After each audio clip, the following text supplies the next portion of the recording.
కర్నూలు జిల్లా ఆదోనిలో జేసీ బంద్ కొనసాగుతోంది. బస్సులు కదలకుండా ఎక్కడికక్కడ బైఠాయించారు. బస్సులు అడ్డుకునేందుకు నిరసనకారులు ప్రయత్నిస్తున్నారు. స్వచ్ఛందంగా విద్యా సంస్థలు, దుకాణాలు, హోటల్స్ ని మూసివేశారు. బంద్ కు ఆర్టీసీపై జేసీ నేతలు సహకరించని ఆర్టీసీపై జేసీ నేతలు ఆగ్రహం వ్యక్తం చేస్తున్నారు. బస్సులు వెళ్లకుండా అడ్డుకునేందుకు జేసీ నేతలు ప్రయత్నిస్తున్నారు. ఆదోనిని జిల్లాగా ప్రకటించాలంటూ 25 రోజులుగా నిరసనలు కొనసాగుతూనే ఉన్నాయి.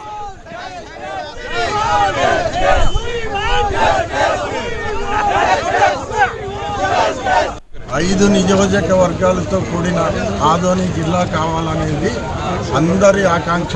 దయచేసి మీడియా మిత్రులు కూడా చెప్తున్నాము, చూడండి, అన్ని రాజకీయ పక్షాలు మాకు సపోర్ట్గా ఉన్నాయి.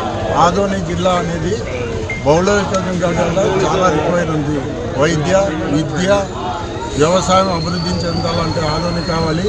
సీఎం గారికి మరియు కూటమి ప్రభుత్వానికి రిక్వెస్ట్ చేస్తున్నాం, దయచేసి అర్థం చేసుకోండి. అన్ని రాజకీయ పార్టీలు కావాలంటున్నారు కాబట్టి దయచేసి ఈ ప్రోగ్రాము, ఈ శిబిరాన్ని 25 రోజుల నుంచి చేస్తున్నాము. దీన్ని ఇంకా ముందుకు పోయేదానికి ఆస్కారం ఇవ్వకుండా వెంటనే ఆదోని జిల్లాని ప్రకటించవలసిందిగా కోరుతున్నాము.